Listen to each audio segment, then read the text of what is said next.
Bonjour tout le monde. Aujourd'hui, je pensais que aujourd'hui sera un bon jour pour pratiquer mon français. Comme tout le monde savent, comme tout le monde sait, je suis de la Louisiane et j'ai des ancêtres créoles et pour ça, je voudrais apprendre le français et améliorer mon français. Avant, quand la Louisiane était en colonie française, tout le monde ici parlait le français ou le créole. En général, les Noirs parlaient le créole, mais il y avait beaucoup de Noirs qui parlaient le français aussi. Quand je dis Noir, ça veut dire Noir comme moi. Les malades sont un petit peu différents, mais il y a beaucoup de malades qui se considèrent nègres ou noirs aussi, mais quand je dis Noir, ça veut dire Noir comme moi, et pas mélangé ou métissé. Ma famille vient originalement d'une petite ville qui s'appelle Natchitoches, Louisiana. C'est au centre d'État.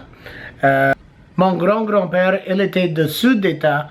On pense qu'il était de Pointe-Coupée, mais on n'est pas sûr s'il était de Pointe-Coupée ou autre petite ville très proche de Pointe-Coupée.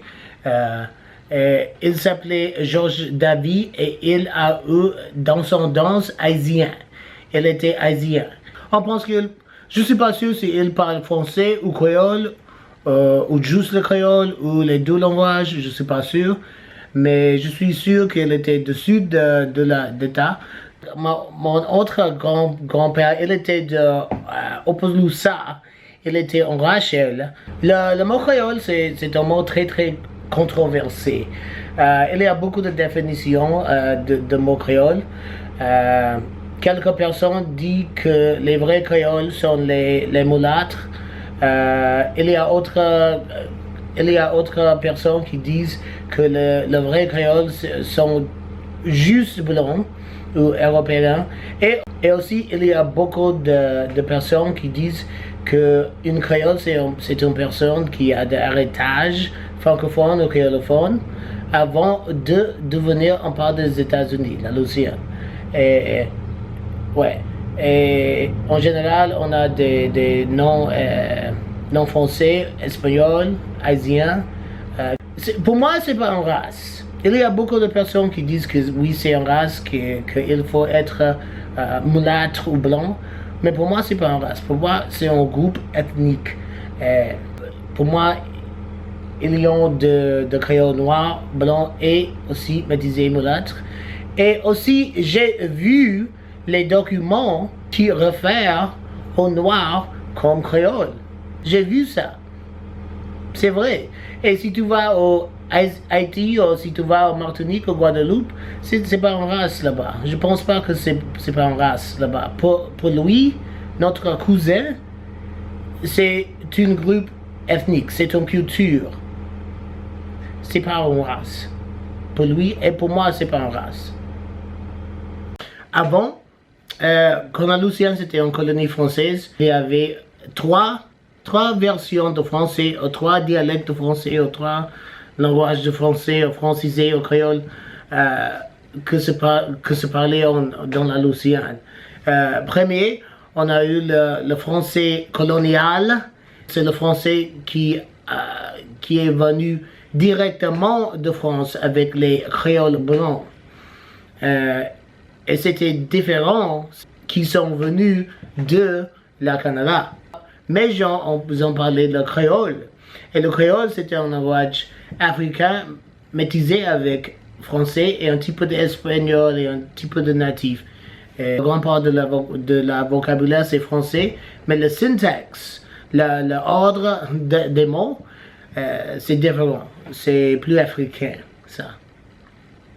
Ouais. Et tous les noirs ici parlaient le créole.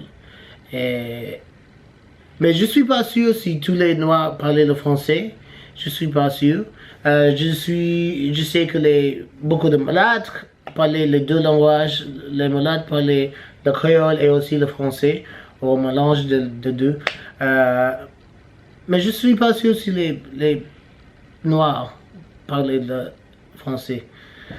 Malheureusement, Le langage français et le langage créole aussi sont en danger d'extinction ici dans la Louisiane. Ce qui passait, c'est que le gouvernement louisianais avant a fait interdire le langage français dans les écoles. Et pour ça, les jeunes, mes grands-parents, ils n'ont pas appris le langage. Et maintenant, il y a beaucoup de gens comme moi qui veulent apprendre le français, mais c'est très difficile. Le problème d'aujourd'hui, c'est que la grande part des jeunes, peuples de jeunes, veulent pas pratiquer ou faire l'effort d'apprendre le français. Parce que le français, c'est un langage, c'est très difficile. Je pense que c'est très difficile. Comme déjà, je parle espagnol, le français, c'était un petit peu plus facile pour moi, mais néanmoins, j'ai des problèmes. Problèmes avec la grammaire. Par exemple, les prépositions, je me confuse avec ça. Et aussi les temps grammatiques, le futur, le subjonctif, tout ça, c'est très confusé pour moi. Et aussi beaucoup de choses. Il y a beaucoup de choses et j'ai besoin de pratiquer. Et c'est la vie. Si je pratique tous les jours et je dois prendre un cours de français dans l'université, je vais faire ça. Je dois faire ça parce que j'ai besoin de ça. Moi j'ai appris le français en France. Pour ça, je parle avec un accent un petit peu francisé, je sais pas. Pour moi, c'est plus facile de parler comme ça que parler comme les Cadiens au Lafayette. Parce que l'accent de la français de la Louisiane, c'est très différent à l'accent à celui-là de France.